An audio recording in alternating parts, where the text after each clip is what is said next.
Hello, and welcome to the Mr. 50mm YouTube channel. I'm Chris, and today we're going to have a look at another CCD camera. Finally, it's been a little while since I reviewed one. And not only is this a CCD camera, but it's a CCD camera that's got Octagons. Those, I'm sure, are the bestagons. At any rate, I got this S2 a little while ago, and this was actually a local deal. $100, came with the 18-35 AFD, the 24-120, and even had a CF card in it. Pretty awesome. It also had a fresh-ish set of Durasols. Good times. Anyways, this means I almost have the full set of Fuji cameras. The S5 is all that remains. With that, let's explore the Fujifilm FinePix S2.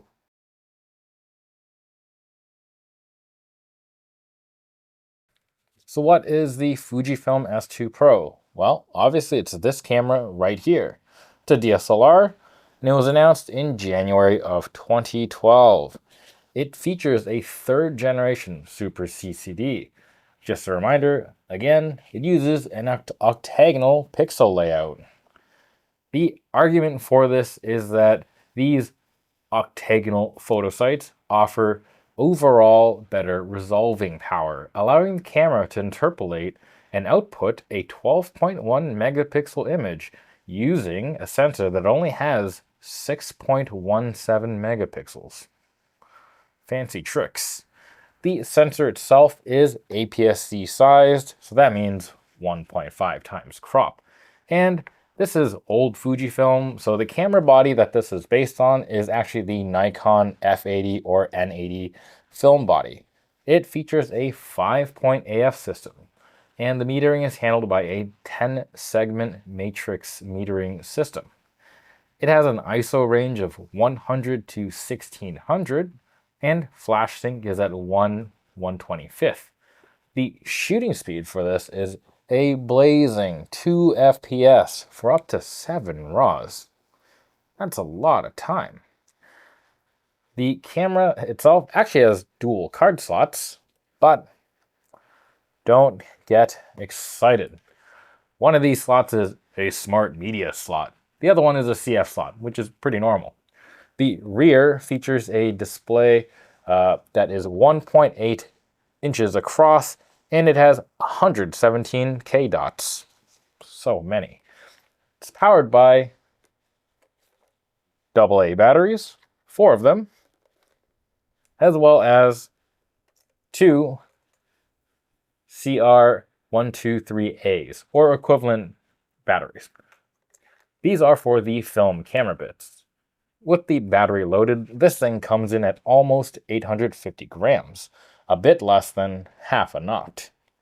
In 2002, this would have come in at 2,399 US buckaroos.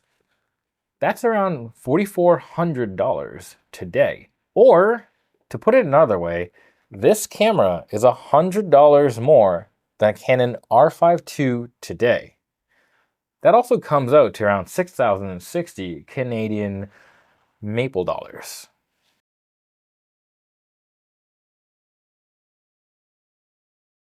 The recall. Before we dive in, I do want to alert anyone that's looking to buy one of these that there are a batch of these that may be affected by potentially defective CCDs. Thanks, Sony. This is kind of a bummer. Fujifilm did initiate an actual recall over this, and obviously they're not servicing these anymore, but it's good to have an idea of which units are affected to avoid them or make sure that they've already had the recall performed and the sensor, I assume, replaced. I'll post a link to an article from DPReview since the original Fujifilm recall notice isn't working anymore. I don't know why. The recall only happened about 20 years ago. It's not that long ago, right? But yeah, if you are looking for one of these, have a look at the affected serial numbers. And as I said, if you spot one in the range, ask the seller if they happen to know if the camera was serviced.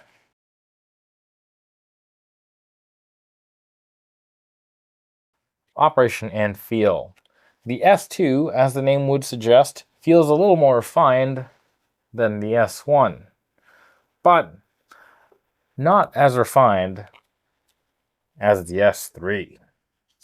And it's interesting to see how these cameras developed.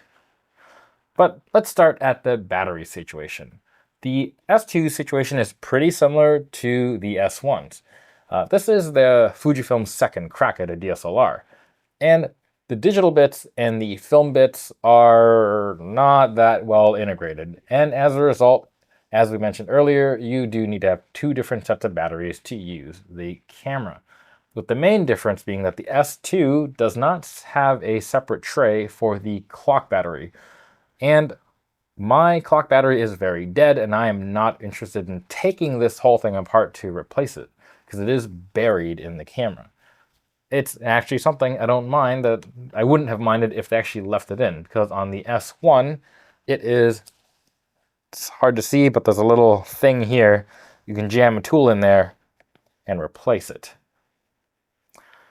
At any rate, I suppose this is a bit of a double-edged sword with the battery situation in general, not just the clock batteries, since using CR123As and AA's, these batteries are basically going to be in circulation forever, but it is annoying having to carry around two sets. Now, the general shape of the S2 is kind of more in line with the S1. I mean, it looks like it's been on a bit of a diet, but it's not so different, or it's not as close to the S3 as it is to the S1, as you can see here. Even though the S3 is based off the same film body as the S2. And I say this because, like the S1, they don't really bother to shape the bottom part of the camera into a vertical grip. This is admittedly better than the S1, but there is no attempt to mirror controls. And I kind of don't mind it, just because I was never really a fan of the vertical grip integration on this camera anyways.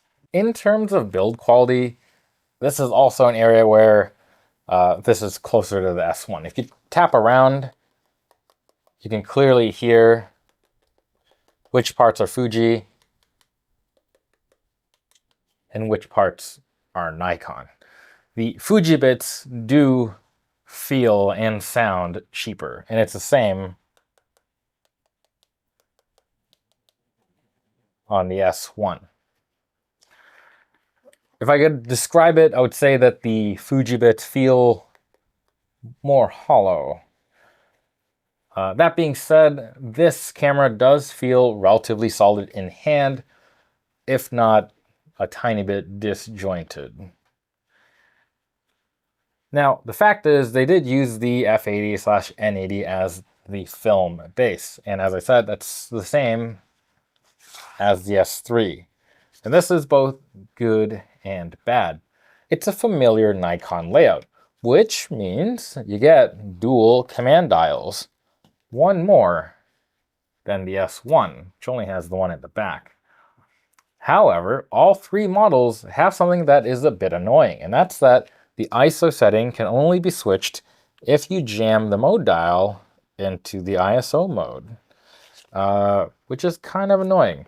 Although I believe on the S3, you do get the option to, I tried to turn it on and the battery is super dead. But on the S3, you can change it in using the soft display. Or I think in the menu, one or the other. You can't do that on the S2 or the S1. That being said, neither way of getting at the ISO is really good. However, all three Fujifilm models from S1 to 3 do something that is annoying, and that is they require you to set the mode dial to the ISO setting before you can change the ISO, instead of having a press hold press hold and command dial to rapidly change ISO. You have to move out of your shooting mode and move it to the ISO changing mode. That kind of sucks. The camera's grip on the S2 is kind of interesting because it's all hard plastic. There's a tiny little strip here of Nikon red grippy bit, but that's, I guess, aside from that, that is literally it. Everything else on here is hard plastic. I can kind of appreciate that now, since without using rubberized stuff on top of the camera, this body has survived and is in pretty reasonable condition, where on the newer S3, it's a bit hard to see, but the rubber coating is actually swelling up and it's starting to peel, which is kind of annoying. Now, the hard plastic isn't all good. Obviously, it's not actually that great for holding, since I find that this camera does get fairly slippery, and combined with its moderate weight means that I've actually almost dropped it a couple times just from how slippy this thing is.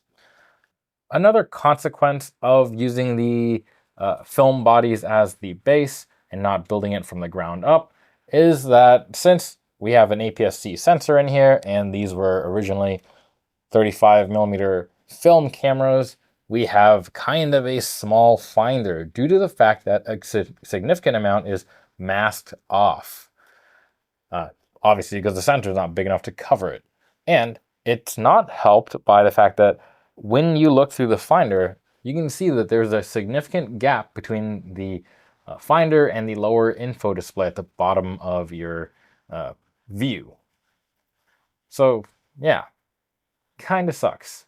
Something I do actually enjoy about these cameras is the rear sub-display. This one over here, it operates like some other cameras where you get general information, ISO setting, shot counters, time of day. But if you press the function button, you can see that there are soft buttons that you can manipulate by pressing these buttons here. And I'm going to change it back to org. Honestly, I think it's a pretty cool setup. The only thing that is kind of funky about this is that the rear illumination on here is orange, which you can see, but the Nikon top illumination, which I don't know if you can see, but it's green. And it would be nice if it matched up. And I do realize, I think this is also the case on the S3. It is, and I'm almost sure it's going to be the same case on the S1 too. Took the batteries out of this though, so I'll check it later. Something I don't enjoy from going from the S1 to the S2 is that for some reason the rear LCD got smaller by 0.02 inches, and it lost 83K dots, which blows my mind. Now, the LCDs aren't great anyways, and they really kind of just are okay to check focus and do basic menu diving, but like, what happened to Fujifilm? Did the screen factory run out of 200K dot screens when you made the S2? Like, what? How is it possible that this is a worse display than the camera that came before it? And let's have a quick look at these displays. Again, obviously not a crazy amount to look at.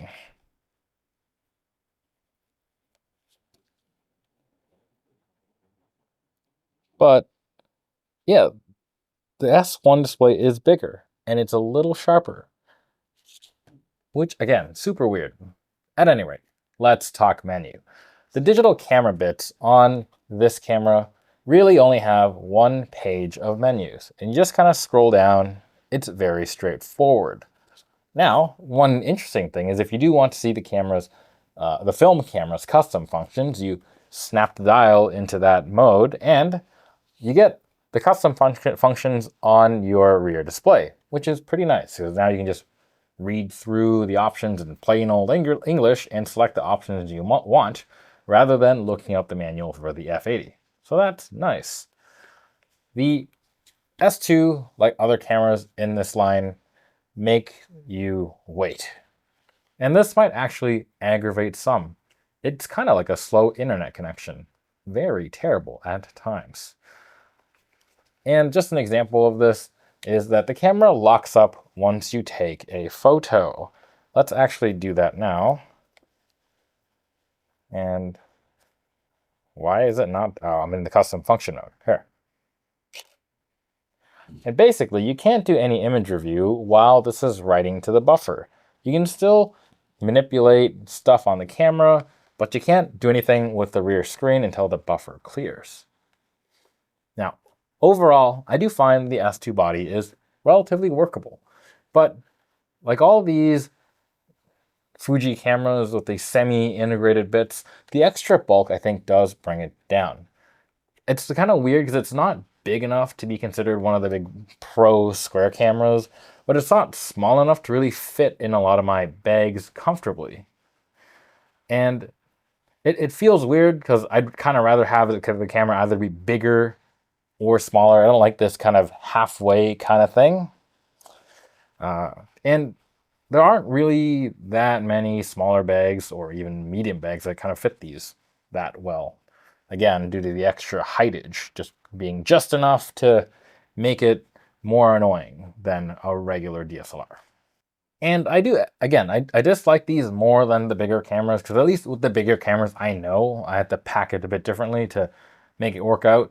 And with these, I'm kind of tempted to just jam it in the bag and have a bit of a bulgy bag.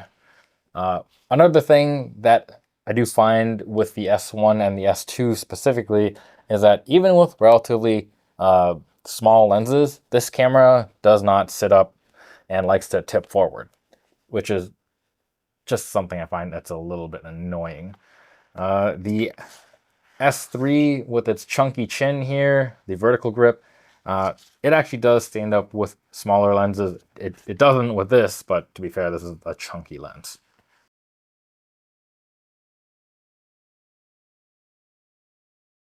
Image quality and autofocus. The S2 does sport a 6.1 megapixel CCD, like I said, and it is from the early 2000s, so you do have to temper expectations. That said, I was pretty happy overall with the files that came out of this camera. I like the files more than what came out of the S1, and I honestly think I like them more than the S3. Don't get me wrong, the S3 is a marvel in its own right with its pretty near magical highlight recovery.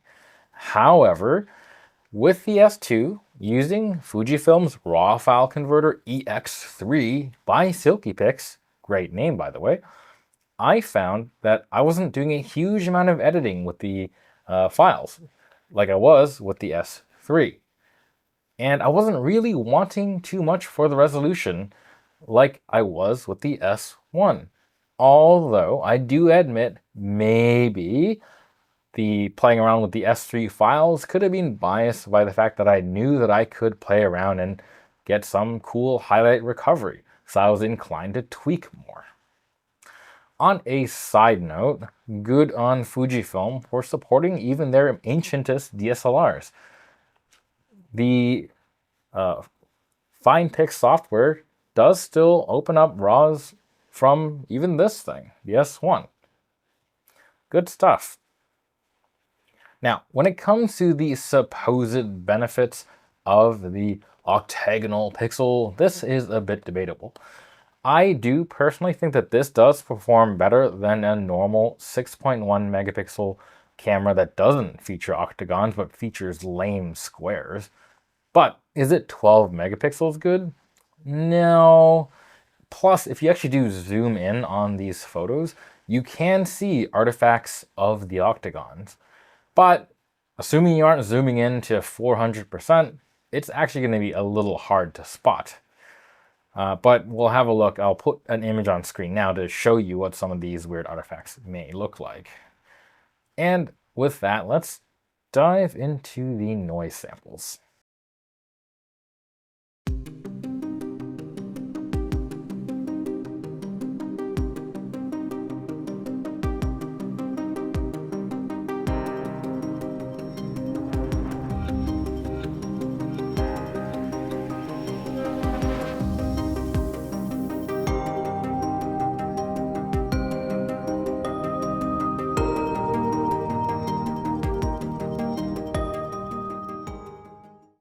The S2 is in its happy spot when the ISO is set somewhere between 100 and 400. At 800, things are okay, but the shadows do start to look rough. It is workable though, and I think with a little bit of noise reduction, it's fine. At 1600, they look really rough, and I don't think conventional noise reduction is enough here. Maybe the AI stuff will make it great, but I don't normally use it, so I don't know. But that said, as I mentioned already, I did enjoy this camera's photos overall. When it comes to autofocus, the system is going to be a focus and recompose affair. The center point is quick and reliable, and yeah, I never had any real issues with it. But I didn't tend to like using the outer points. But this is pretty normal for cameras of this era. When it comes to tracking movement, this can do simple movement, and it works best really if you keep your target dead center on the center focus point. The auto mode using all the points is... One thing I do want to point out here is that manual focus lenses, manual focus Nikon lenses, they will mount here, and you will get a focus indicator dot at the bottom left of your finder, but you don't get any metering. So the camera will only really fire in manual mode. And this is the same for the Nikon S1 and S3. The only one that does do the manual lens metering is the S5. But it's all right, because this camera isn't really a speed demon anyways. And yeah, let's have a listen to how not fast this is.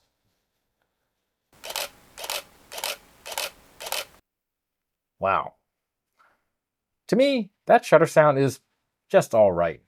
I do find that the start of the sound, it's a bit too, I don't know, tinny, but the rest of it, it's not bad. It has a nice clackety clack.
Recommendation and conclusion.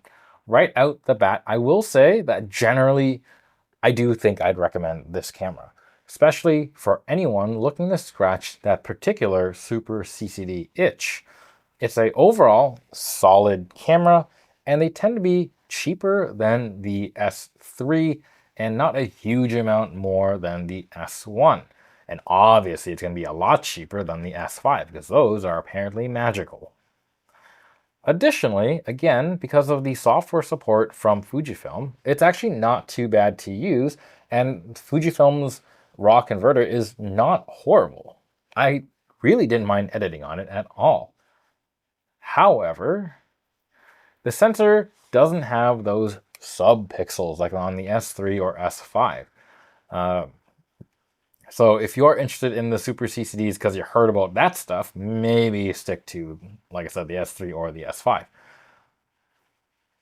At any rate, when it comes down to pricing for this, you can expect that you can find these on your online auction sites for around 110 USD, up to around 240 for used copies with boxes.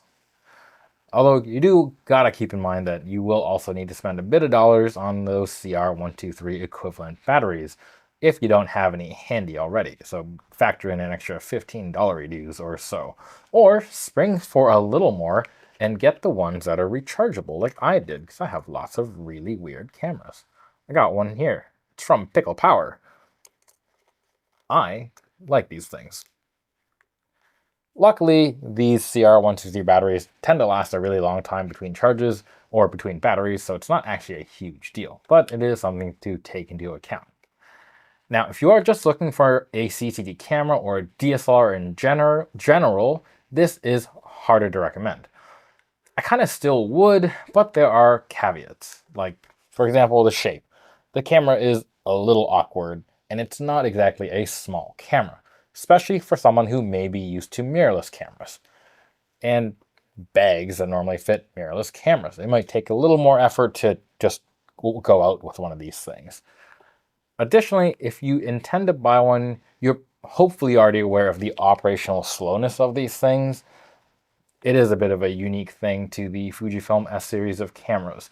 The cameras like the D100 or Nikon D70S, or even any other SLRs, even from this era, words, are not nearly as slow to use as these things. And for what an S2 kind of goes for, it's, again, something that's a bit hard to be a firm recommend. And if you aren't totally sold on the Super CCD thing, but still want a CCD camera, you could get a Nikon D3000 for, I think, a little less money than the S2. And it's a much more modern camera with a very well-loved 10 megapixel CCD, similar to that is found on the D200. In fact, if you are patient, you can probably snag a D200 for about what one of these costs. And overall, that camera stands as close to perfect as possible for an older DSLR. And if you don't care about CCDs at all, there's a whole world of CMOS DSLRs that you could choose. And they will come up with, or they'll be available with even more modern experiences for similar prices to what one of these go for. Now, I want to know, what do you think of the Fujifilm S series DSLRs? And do you think that it's really worth it for me to try to get my hands on an S5? Is it really going to be worth that money?